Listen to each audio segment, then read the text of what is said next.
अरे सुन मेरी बात को जालिम, जो इस दुनिया में आता है ना, अल्लाह उसको उसकी मां की पेट में भिजाने से पहले आलम अरवाह में अल्लाह उसकी इज्जत, उसकी रिज़्क़, उसकी जिंदगी लिख कर भी जाता। अगर मेरी मौत शहीदों की तरह होगी तो लाखों बार मैं कबूल करने को तैयार हूं। कब चलाएगा गोली? चला मुझ पर। तुम समझ रहे हम मौत से डरने वाले? अरे मौत से नहीं डरते हम।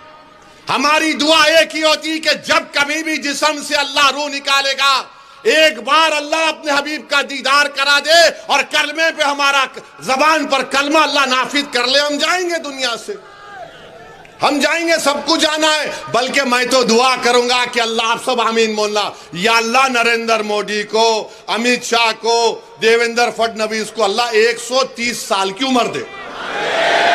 हो गया ना, हो गया। अब तुम जियो, हम तो मौजा ही मौजा करते हुए जाएंगे,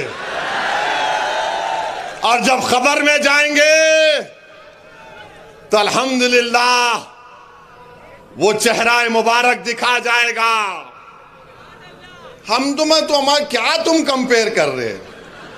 बटेंगे तो कटेंगे। अरे किसको डरा रे? ये डरने वाले नहीं हैं, ये डरने वाले नहीं है। हाँ, 1 दिन 2 दिन 3 दिन 10 साल से तुम डरा रहे हो, मगर डरने का नाम नहीं ले रहे हैं। 1 साल से इजराइल मार रहा है 40,000 लोगों को, तब भी उनके हौसलों को नहीं तोड़ सका। दुनिया परेशान है। क्या है ये वो है आका के गुलामों के गुलाम है हम लोग। ये तुम्हारे डराने से डरने वाले नहीं है। तुम किसी और को डराओ, बटेंगे कटेंगे। एक है तो सेफ है, वो वहां चले जाओ, यहां चले जाओ। वो दिन चले गए, अब कोई डरने वाला नहीं है। अब ये मुल्क हमारा था, है और रहेगा इंशाअल्लाह ताला। मेरे अजीज दोस्तों और बुजुर्गों, नारा लगाएंगे आखिरी में, ठहरो जरा तुम। 20 तारीख को भी वोट लगा के, बटन दबा के वारिस पठान को बोलना नारे तकबीर, ये काम करना प्यारे। मगर 20 तारीख तक एहतियात करो। अगर कोई दिखा इबलीस का एजेंट, आयतल कुर्सी पढ़ के भाग। उसके बाद भी नहीं सुना तो अज़ान देना शुरू कर दो, अल्लाहु अकबर अल्लाहु अकबर। अज़ान की आवाज सुन के भागता हूं ने। हाँ ने वो अब ज्यादा चीज़ा नहीं बोलना चाह रहा हूं, इलेक्शन का कानून है। मगर आपसे दरमंदाना अपील है मेरे भाई, ये वक्फ का कानून अगर बिल कानून बन गया, मेरी बात ज़हन नशीन कर लो, भिवंडी की मस्जिदें छीन ली जाएंगी, भिवंडी के मदरसे बंद कर दिए जाएंगे। मोदी ऐसा कानून बनाना चाहते हैं कि भारत के पूरे मस्जिदों को बर्बाद करना चाहते हैं, कलेक्टर को पावर देकर। मैं तुमको कह रहा हूं, हम एक मस्जिद खो चुके हैं। उठो अवाम, उठो मेरे भाई बहनों। तुम अगर उस वक्त नहीं अपने उठोगे तो कब उठोगे? क्या तुम उस वक्त उठोगे जब तुम्हारी मस्जिद के सामने लाकर पोस्टर लगा दिया जाएगा ये वक्फ की जायदाद नहीं है? क्या तुम उस वक्त उठोगे जब कब्रिस्तान पे नोटिस लगाई जाएगी कि ये वक्फ नहीं है?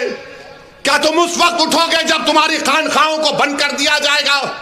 क्या तुम उस वक्त उठोगे जब दरगाहों को मुखफ़िल कर दिया जाएगा? उठो, ये वक्त उठने का है। ये लड़ाई तुमको और हमको लड़ना है।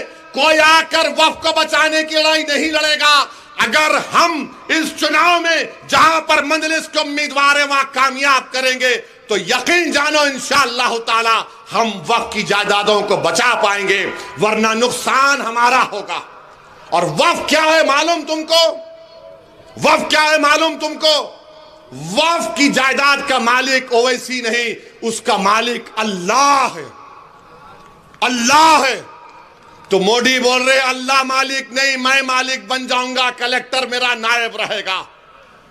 तो 20 तारीख के दिन मेरी आपसे गुजारिश है, अपना एक वोट, अपनी आवाज अपने नुमाइंदे को दीजिए। देंगे ना मेरे भाई?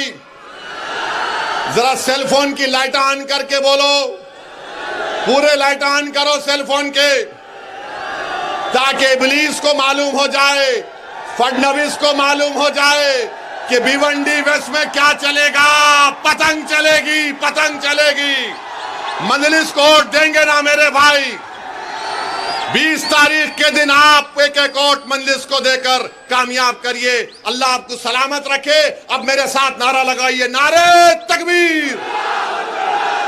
पतंग को, पतंग को, भिवंडी की आवाम जिंदाबाद।